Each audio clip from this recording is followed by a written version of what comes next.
O programa Comunidade constantemente tem exibido reportagens onde, infelizmente, diversos adolescentes, jovens, eles estão envolvidos em crimes, em situações que levam a sociedade a uma grande discussão. A questão da maioridade penal.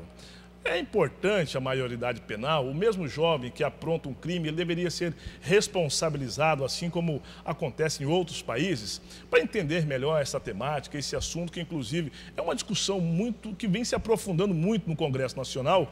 Nós estamos recebendo aqui a presença do magistrado, o juiz Antônio Peleja, da 2ª Vara da Infância e Juventude. Satisfação em recebê-lo aqui mais uma vez. Aqui é a primeira vez, né, doutor? Aqui é a primeira vez, exatamente. A satisfação é toda nossa. Já tivemos a oportunidade de conversar em outros momentos. E você vai gostar da entrevista com o doutor Antônio Peleja, porque é um magistrado que ele fala exatamente a língua da sociedade e você vai compreender com mais tranquilidade. Doutor, a gente tem um programa que o senhor conhece, que é o Comunidade, e aqui muitas dessas reportagens que vêm, infelizmente, traz lá o palco, daqui a pouquinho tem uma, com menor.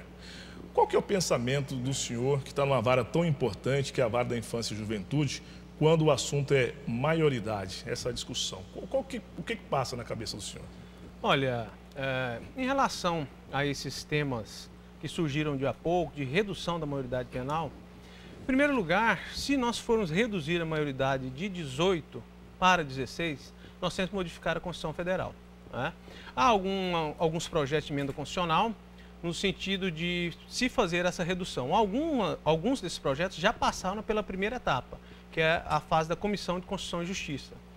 Podem, inclusive, ir a plenário. Agora, até que ponto seria eficaz essa redução, de 18 para 16? Essa discussão, ela vem e volta sempre quando há algum fato mais tormentoso, algum fato impactante para a sociedade, que foi, no caso, a morte de um rapaz em São Paulo, Kepman, por um adolescente. Então, veio essa discussão acerca da redução. Agora, é eficaz essa redução? Nós vamos observar, primeiro, tem que ser uma discussão ampla para a sociedade. Tem que ser uma discussão madura, uma discussão com senso crítico, e não, às vezes, fomentado por determinados fatos concretos. O senhor acredita que quando, então, acontece um fato de grande repercussão, é aí que a sociedade retoma esse assunto? E não uma discussão que deveria ser no calor da emoção?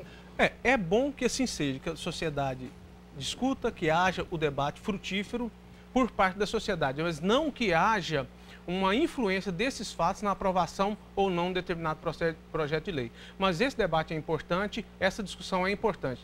Quer ela seja pelos nossos representantes, deputados e senadores, quer seja por intermédio de um plebiscito. Agora, nós sabemos que nós temos nossa população carcerária de 500 mil detentos. Nós temos um déficit de 200 mil detentos, porque nossas vagas seriam para 300 mil detentos. Então, nós temos esse déficit de 200 mil detentos. Nós temos, segundo fontes do CNJ, 500 mil mandados a serem cumpridos, mandados de prisão. Nem todos contra uma pessoa só. Às vezes tem uma pessoa que tem 10 mandados. Mas vamos supor que haja 250 mil mandados a serem cumpridos. Superlotação. 500 mil vagas que estão faltando. E nós não vemos um investimento maior por parte dos governos. Isso é uma situação em nível nacional, não é em nível local. Nós não vemos tantos investimentos na área governamental. Então, nós já estamos com uma superlotação carcerária e essa redução poderia agravar ainda mais esse quadro. De outra sorte, se nós analisarmos também em nível local, em nível federal, qual é a situação desse adolescente infrator, que é o adolescente, que é aquela pessoa menor de 18 anos que cometeu um ato infracional. O Estado investe para esse adolescente que às vezes mora em bairros periféricos, em contato com marginais, com traficantes, aquele adolescente que, no mais das vezes, não tem a figura paterna, aquele adolescente que a mãe trabalha o dia inteiro, que fica à mercê de toda essa situação. O senhor entende que aí o poder público deveria fazer a lição de casa? E não há soluções fáceis para problemas complexos. Há a necessidade de um investimento maciço em educação, investimento maciço em saúde, para que nós possamos pegar esses adolescentes, essas crianças, esses jovens, esses adolescentes e dar educação.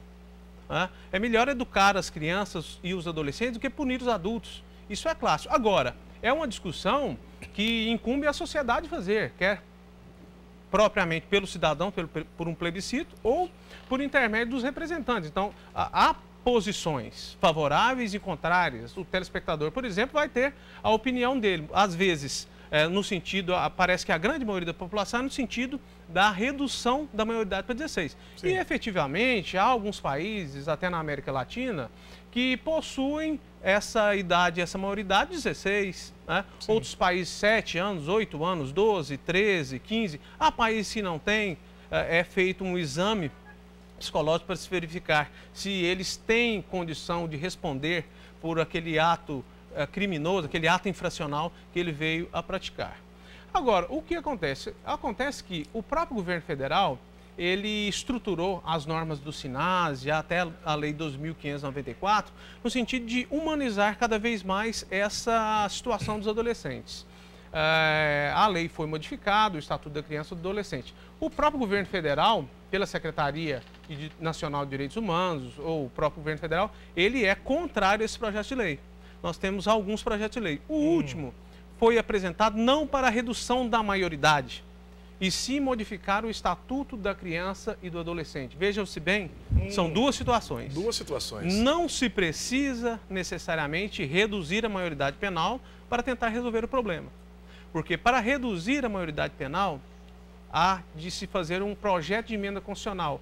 Para que ele seja aprovado, são necessários 3/5 dos votos da Câmara e do Senado em 2 turnos de discussão e votação em cada uma das casas. Certo. Já a modificação do Estatuto da Criança e do Adolescente, por exemplo, prazo máximo da internação, 3 anos, prazo máximo.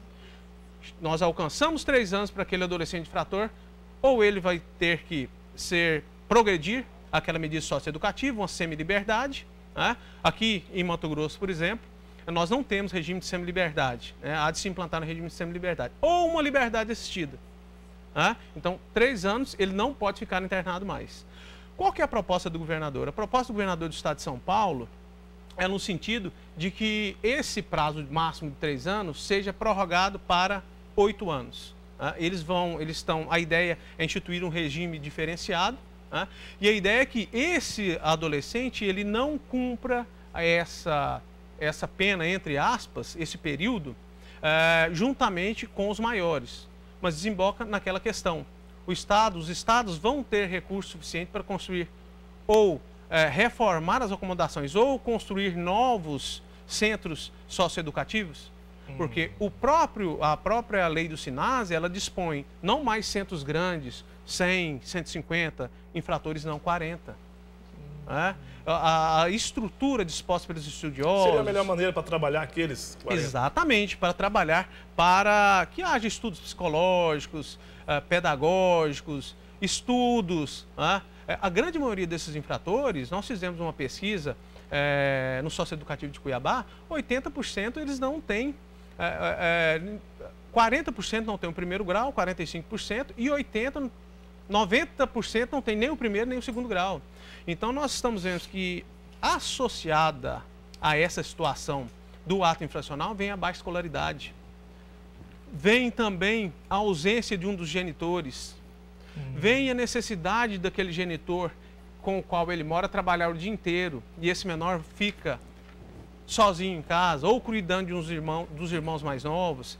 Então são situações que têm que ser bem analisadas, porque a nosso ver mostra muito simples, vamos reduzir a maioridade. Tudo bem, isso pode ser feito, podemos reduzir a maioridade. Mas e esse Estado que não investiu em educação, principalmente, não investiu em saúde e não investiu, às vezes, porque não é que o Estado não queira, né? É porque o orçamento estatal, às vezes, ele é enxuto. Isso são estudiosos americanos, estudiosos italianos, dizem, por exemplo, essa escassez desse recurso provoca um conflito, uma tensão, porque a escolha trágica, os italianos dizem, porque não há orçamento suficiente para investir em 2 pastas essenciais, 2 áreas essenciais, por exemplo, educação, saúde. Então há de se fazer uma escolha trágica. Por que escolha trágica? Porque se investir uma pasta entre aspas, vai ficar faltando para outra.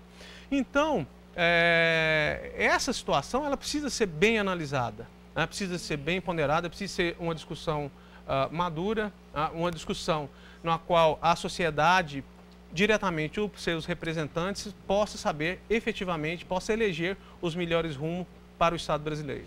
Nós temos uma pergunta aqui para o senhor. Como que o senhor entende a redução penal para os atos infracionais semelhantes a crimes hediondos, adolescentes que cometem homicídios?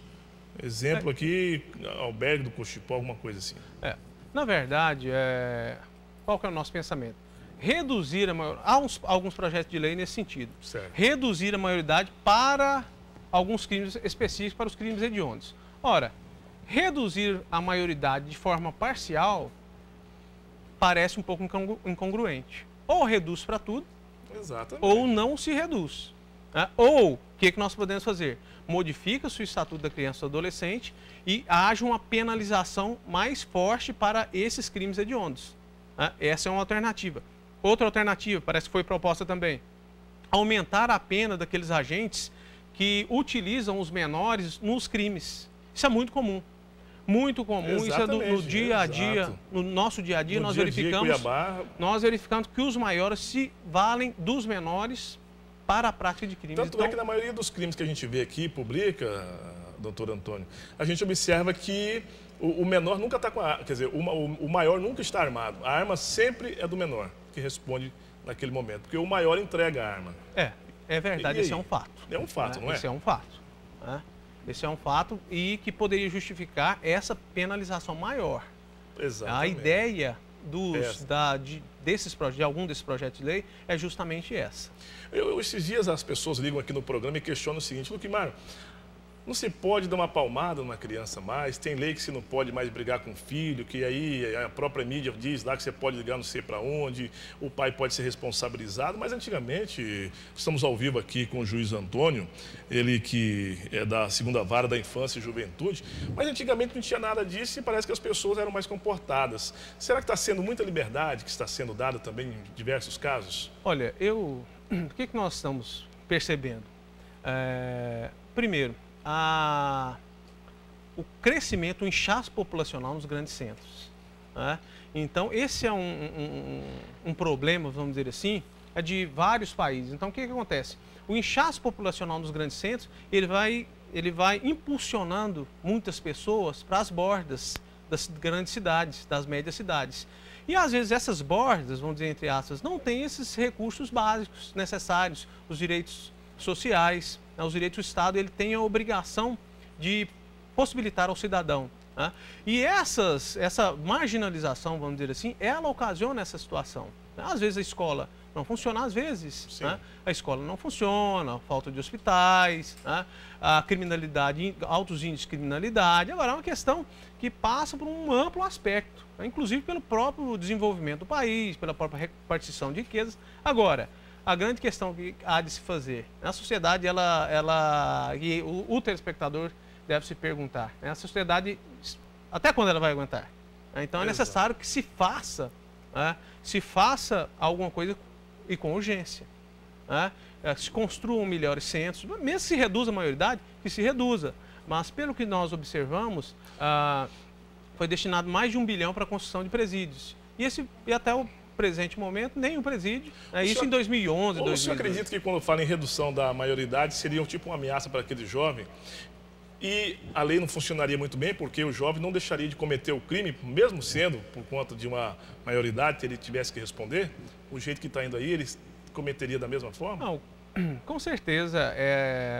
Esse aspecto, vamos dizer, essa doutrina da lei e ordem. O que é a doutrina da lei e ordem? É uma penalização mais forte, né, com a finalidade de afastar o cidadão. Estados Unidos, exemplo clássico. Estados Unidos, a população carcerária dele, salvo engano, é 3 milhões e 500.